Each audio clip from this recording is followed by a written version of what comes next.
Oh, check it out. Found like an old shack with a couple of chairs. Flowers look really cool on the lily pads. It's really cool. Oh my god, no, no, no, no, no, run. Oh my god, no. Frickin' mosquitoes. Come on, come on, come on, come on, come on. Come on. Go away. Go away. No, no, no, no, no, no, no. Okay, maybe if I run past the spiders, they'll attack it. Come on. Come on, take it, take it, take it. I'm gonna run out of stamina. Crap, crap, crap, crap, crap, crap, crap, crap.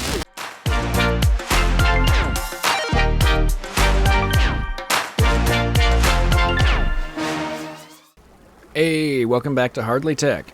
Today we're checking out a really cool survival crafting kick buttocks game from Obsidian. You know it's gonna be good if it's made by Obsidian, right? Called Grounded. This is an early access title available through Xbox or PC Gamepass, or you can get it on Steam for $30, or you can buy it on Xbox for $30 as well. If you enjoy games like Minecraft or the mod RLCraft, other survival titles, I think you're gonna enjoy this one. There's an interesting twist in this game. Think Honey, I Shrunk the Kids, but way more survival aspects.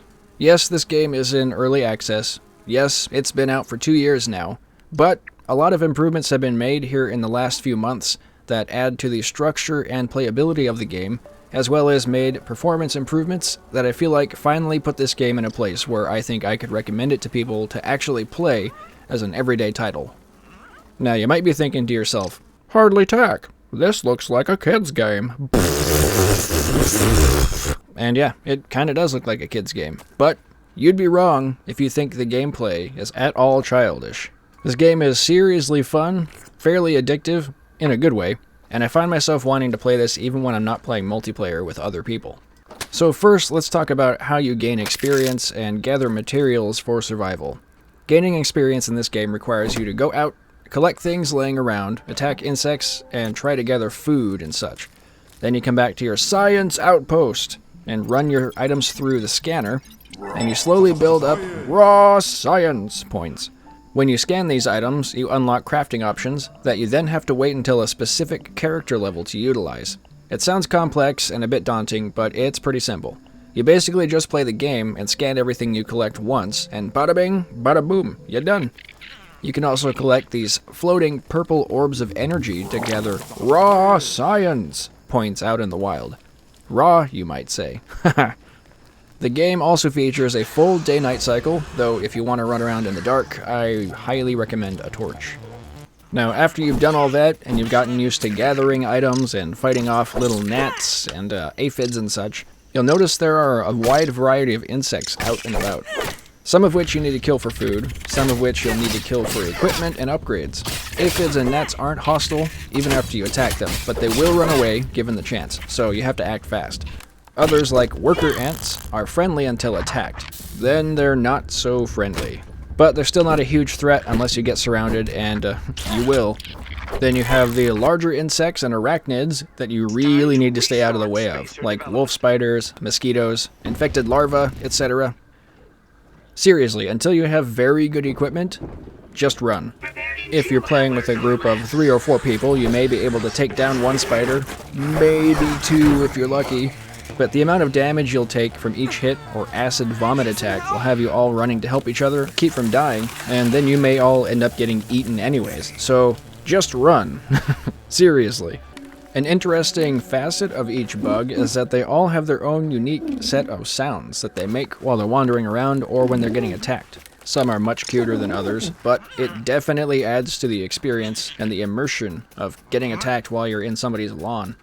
But all in all, I think it's really cool that Obsidian didn't just phone it in and reuse the same audio tracks over and over and over for each bug, and instead created unique sounds for each bug in each situation. As for system specs, today we're playing on the RTX 3080 Ti from EVGA at full 4K, max in-game settings. No HDR, of course, because I wouldn't be able to display that for you all, but we're recording at a steady 60 FPS. The game is heavy, but to be honest, it looks great and it plays great. It uses some old school rendering techniques, definitely, but it also hides them really well. Unlike some other games, Not Far Cry 6. Plus, we get a very good implementation of HDR. The lighting pops, but it doesn't look over-highlighted when your HDR is calibrated properly for your screen and your setup. The lighting and colors look pretty natural, and the lighting through objects looks great. There's also a really good implementation of depth of field in this game, so whenever you look up or you're trying to look out in the distance, past all the grass and the weeds in the field, that really helps highlight just how small you are in this world, and that the larger world is incredibly dangerous. Performance-wise, if you're on something more akin to an RTX 3060 Ti, you can get good playable 1440-60 gameplay with max settings, or if you prefer a 4K rendering target, you can either turn settings down to about medium, or you can set the in-game resolution slider to about 70%, and the game still looks really good. In fact, that's how I've been playing it for the most part.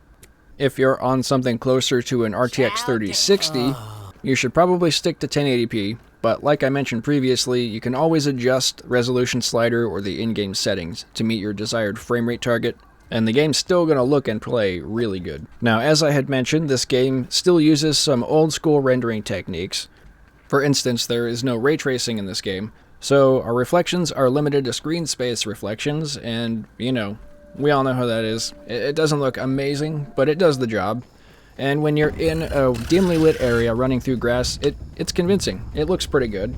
Outside of graphics, there are still a few issues to work out, but this is an early access game.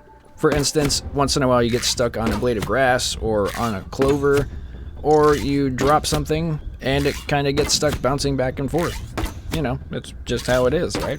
One of the bigger bugs that I've seen that has been more affecting in my gameplay has been seeing a drop of water up in a leaf of grass, but even if you shake the grass or jump up to get it, you can't actually reach it. It's just stuck there. This happens more than I would like, but I assume they're going to get this worked out, so I'm not really worried about it, considering how well this game has progressed development-wise over the past 2 years. One other instance of trouble that I've run into a couple of times is that insects and arachnids seem to have a rather large area of attack, which can also sometimes mean that ants can sometimes eat items that you have stored or hanging up to become jerky, even though they're about 10 feet away. That can be very aggravating, especially when you're starving to death. And on rare occasion, an ant will slip through the walls on your base and start eating your food or stealing your equipment. In the accessibility options, there is even a slider to change the way the spiders look in case you're arachnophobic. That way, you can still play the game, but you don't have to play terrified of the spiders, because they're freaking huge. I mean, they're still gonna eat you, but they'll look really cute doing it. In short, if I had to sum this up in a few words, this game is awesome. If you love survival games, if you love the experience of Minecraft or something more serious like RLCraft or Ark Survival Evolved, definitely give this game a chance. Obsidian has struck an incredible balance of gameplay with hunting, foraging, and survival, and it looks cute and menacing at the same time. Great job. Seriously, if Obsidian were to implement a VR mode for this game, whew, I would play the crap out of that. And while I understand that ray tracing is quite heavy in today's systems, if they were to implement a ray tracing mode for this game, even just as an option for those of us that want to play with it, I would really appreciate that. This game would look incredible. Well, I hope that I've convinced a few of you to at least give this game a try. Thanks for watching. If you want to keep up to date on the workings here at Hardly Tech, check me out over on Twitter at Hardly_Tech. If you'd like to help support Hardly Tech directly, consider becoming a Patreon member. Links are on the Hardly Tech main page here on YouTube, or you can search Hardly Tech on Patreon. If you like this ridiculousness, click that like button, share, and subscribe all! And I'll see you all in the next video. Bye! Bye-bye. Bye now.